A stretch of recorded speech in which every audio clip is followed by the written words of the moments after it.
Good morning, everybody. Uneducated Economist here. So I was reading the Federal Reserve speech this morning. Shoot, now I can't remember who wrote it. Anyway, I'll leave a link down in the description for you guys. Pretty much the theme of this speech is supply chain breakdown. And it's still the reasons that the Federal Reserve is finding that they need to keep the interest rates elevated. Now, something I found interesting within this speech, and I think it's something that everybody should focus in on and listen to when they are conducting their monetary policies, because a lot of people are like, man, I don't know why you listen to the Fed. They're total liars. I mean, what, going on and on. But then yet they cling to every single word that they say. I mean, I'm not trying to say that I'm like enjoying what the Fed is doing. I'm not somebody who's on the Fed side. I don't really even believe that we should have a central banking system. I think we should have competing currencies and everything else that goes with it. But when it comes to the Federal Reserve speeches, they are very telling of what's going to happen into the future. And this is where I learned the economy from. I learned really the idea of what the Federal Reserve is, how things are done, from studying things like way back at the beginning with the Creature from Jekyll Island, and then listening to guys like Peter Schiff, and then moving into like trying to figure out this stuff on my own from reading the Federal Reserve and what they are saying themselves. And then when I started moving into that is really where I started grasping a lot more of what is taking place within the economy today, that a lot of people are using like past history to try and predict what the future is going to say. I'm trying to read what the Federal Reserve is doing right now, what they are saying, and what I think that means for the future. And when it comes to things like the standing repo facility, that a lot of people think came spontaneously because of a big movement that took place back in September of 2019. Now, I don't know if a lot of you remember, but back in September of 2019, there was a huge liquidity issue where banks all of a sudden did not have enough funding for overnight lending, and the overnight interest rate shot up to like 10% or some ungodly number, and there was a bunch of banks that were not going to be able to operate the next day. The Federal Reserve stepped in with something called the repo facility and started doing non-QE QE. Okay? So when they did this, this was something that they had talked about setting up a while ago, and I did a video on it. It's called Things Are Changing. In fact, I'll grab it and I'll put a link down in the description for you guys. I didn't know what was to come when I was watching that, or when I made that video. It was something that I had found within the Fed documents saying that they wanted the standing repo facility, right? And I knew that this was going to end up being an issue. I didn't know that it was going to be September 2019 and it's going to be like a bank overnight lending issue that was going to make it happen. I had no clue about that part of it. But putting that video out, I knew things were going to happen. Something was going to take place into the future. And the more I kept reading the Fed documents, the more I was able to predict a lot of the stuff that was happening. I mean, especially when it came to lumber. People tell me all the time, you can't look at lumber and relate that to the rest of the economy. Yes, I can. Yes, I can. I can put it to the rest of the economy. It's agriculture, it's industry, it's production, it's distribution, it's interest rates, everything that I need to look at as far as being able to get a good idea of what's happening within the economy. I can focus in on lumber and get a good idea from it, right? Yeah, it's not the same thing. And no, you're right. I mean, I can't look at lumber and say this is exactly the way the rest of the economy is going to go, but it's going to look very similar to that. And that's what I said. Now, the other thing I had also brought up was that there needs to be a ending of all the mandates, and China still hadn't done it. Like, the protests are proof that COVID is over, right? They are done. Everybody is done with COVID, and the people are now starting to, get pissed to the point that like they can't take it anymore from them. And it was just a matter of time before that was going to happen. Once the entire world, including the war, right? I forgot about that, the war as well. Once all this comes to an end, you're going to find that the global world supply is going to start ramping up again. And it's not going to be the domestic manufacturing supplying locally. It's going to be the cheapest foreign imports coming from wherever they can. That's what's going to end up taking over the economy, and a lot of manufacturing that had ramped up is going to end up failing. Very similar to what we're experiencing within the trucking industry right now. So I have to really I have to, like, I'm sorry, I don't mean to turn this into a rant, okay? Because that's the last thing I want to do.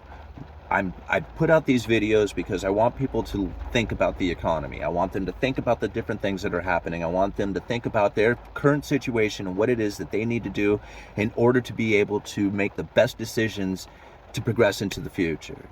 I am not one who is going to put out a bunch of fear porn out there trying to scare you into a particular direction to buy a particular thing, right? I buy gold and silver as an insurance policy. I right now feel cash is the best position to be in as to anything out there. Like, it doesn't matter what it is that I look at, I'm looking at cash as the best position. And I have my reasons for that. I don't think it's long term. I think it's because there's going to be a great buying opportunity coming into the future in just about everything as we go into a recession. That is pretty obvious, since everybody is not talking about if, but when it does occur. So when it comes to, again, when it comes to like studying the economy and studying what's going on, I try to focus in on what the Federal Reserve is doing. I try to focus in on what they are saying. I try to think about the monetary policy that they are going to try and put into the economy, like to instill in us, right?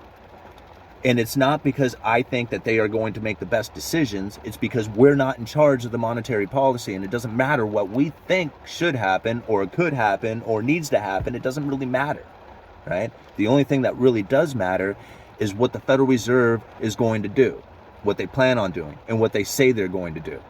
They're going to keep the interest rates elevated for an extended period of time. Why? Because they're going for an average 2% inflation rate. They kept the interest rates artificially low for an extended period of time. They kept the inflation running extra hot, extra long for an extended period of time. They did this on purpose. And when they were doing it back then, I said they're going to keep interest rates elevated for an extended period of time. And people are going to say that the Fed is doing unneeded pain to the economy. That's exactly what they are looking for. Pain. They want people to be crying in the streets. It's going to happen. And when they do, the people crying in the streets, those who are in the cash position, which nobody thought that they should be in, because the Federal Reserve money printer go burr, destroy dollar, and dollar go bye-bye, nobody wanted to be in cash.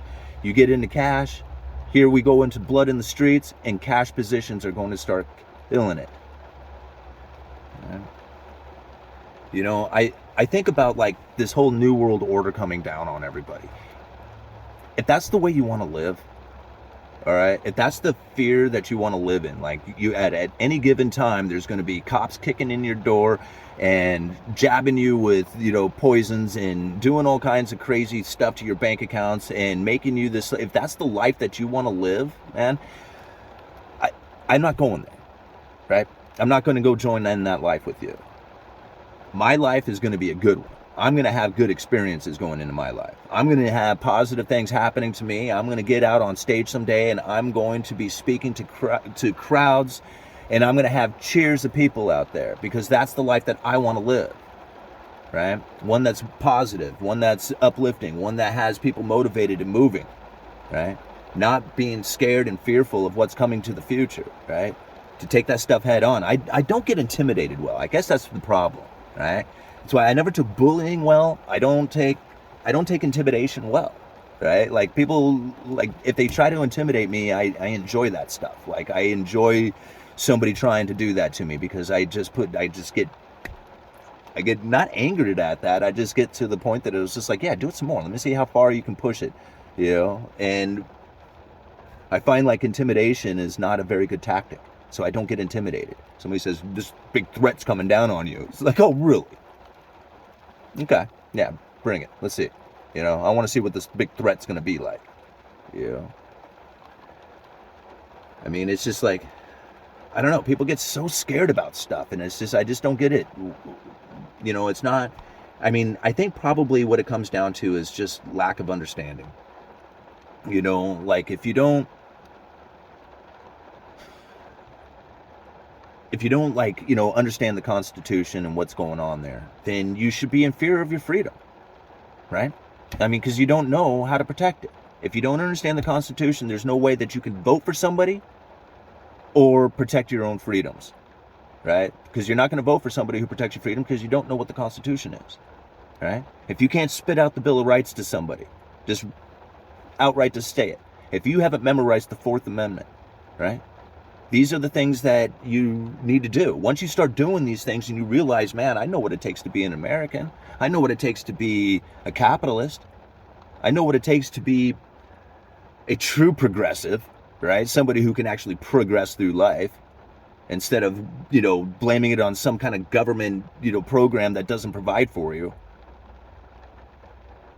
Sorry to go off on this rant, but man, I listen to a lot of people out there and I see a lot of comments, and I just have to kind of wonder what it is that people think that it is that I'm trying to do out here. I'm not trying to convince you. I'm trying to learn myself. And I think that some of the things that I have learned over the last few years have made my decisions so much easier.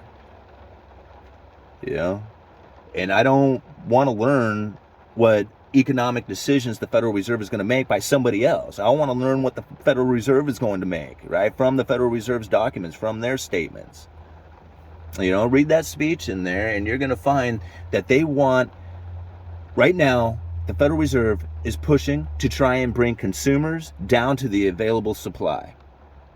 Okay? That is the easiest way to sum that whole speech up, is that the Federal Reserve wants interest rates so high they want to cut spending to the point that the consumer meets the available supply, and there's a lack of supply right now. That's what they're pushing for. And it's going to be for a while. They say it in that speech. So when you see people crying in the streets, when you see the pain, when you see how everybody has lost everything they own and they're blaming the Fed for all this pain, that's when my cash position is going to start moving into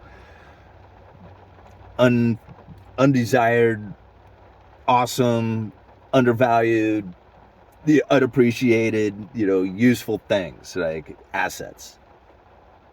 All right, I got to go into work. I hope you enjoyed the rant. Uneducated Economist, you guys let me know.